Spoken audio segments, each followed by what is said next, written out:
Examination of the pupils is an important part of the ophthalmic examination. It is always important to take a good history. This will help direct the examination and may also reveal the cause of the problem. It is not unusual, for example, for patients to have taken eye drops that have affected the size of the pupils. It is also important to know what has happened to the eyes in the past. Have there been previous operations or ocular trauma?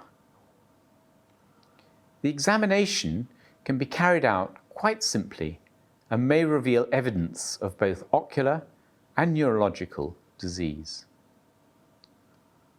First, look at the pupils in normal room light. The margin of the pupil is irregular because the inside of the eye has become inflamed.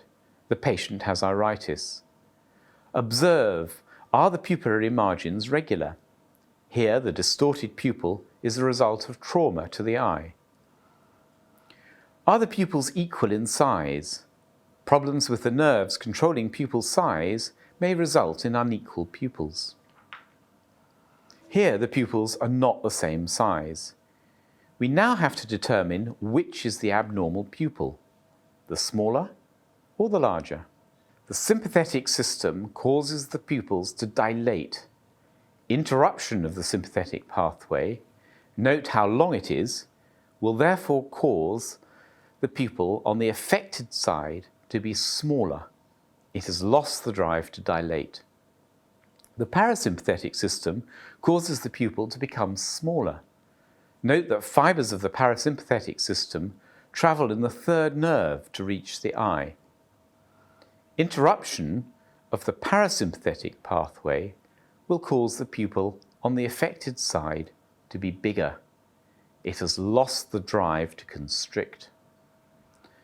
A difference in pupil size may thus indicate a problem with the motor nerves controlling the iris. The next step, then, is to determine whether it is the smaller or larger pupil that is abnormal. First, dim the lights. If there is a problem with the sympathetic nervous system on one side, the difference in pupil size will be increased. The smaller pupil is the abnormal pupil. The commonest cause of a problem with the sympathetic system is Horner's syndrome. As with all examinations, once one abnormality has been found, always think, what else should I look for to confirm the diagnosis? If Horner's syndrome is present, there may be a slight drooping or ptosis of the eyelid on the affected side. Now look at the pupils in bright light. Normally, both pupils constrict as the light is increased. If there is a problem with the parasympathetic nervous system on one side, the difference in pupil size will be increased. This time, however, it is the larger pupil that is the abnormal pupil. Normally, both pupils will dilate as the light is reduced. Here, the pupils appear unequal in room light, and this difference is increased in bright light and reduced in dim light. It is likely that there is a problem with the parasympathetic system. The commonest cause is a third nerve palsy.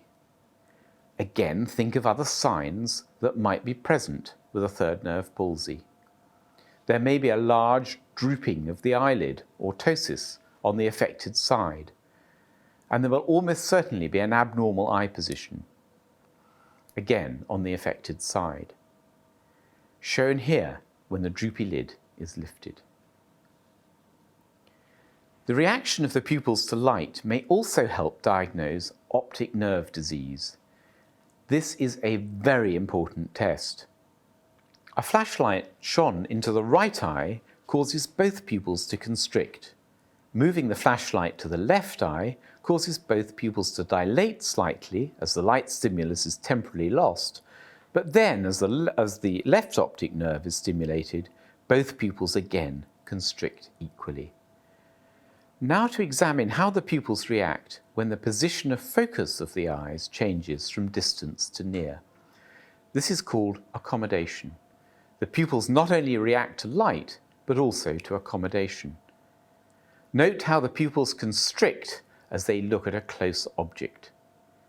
Abnormalities in accommodation may be seen in some neurological conditions. The light reflex, causing the pupils to contract in bright light and dilate in dim light, requires the optic nerve to be intact. This is the afferent limb of the light reflex pathway. The parasympathetic and sympathetic nerves are the efferent limb of the pathway. In damage to the right optic nerve, illumination of the left eye would again cause both pupils to constrict. But when the light is moved to the right eye, where the optic nerve is damaged, there is no stimulus to drive the light reflex. The afferent limb of the reflex is not there. As a result, both pupils dilate. This is termed a right relative afferent pupillary defect. It is a very useful test of the health of the optic nerve. No other abnormality of the eye, cataract or retinal disease, unless the retinal disease is very severe, will cause a relative afferent pupillary defect. Examination of the pupils can thus be performed quite simply. Always take a good history first. When an abnormality is found, think what else should be looked for in the examination to confirm the diagnosis. Have a systematic approach to your examination technique. Remember, especially, how useful testing the pupils can be in diagnosing optic nerve disease.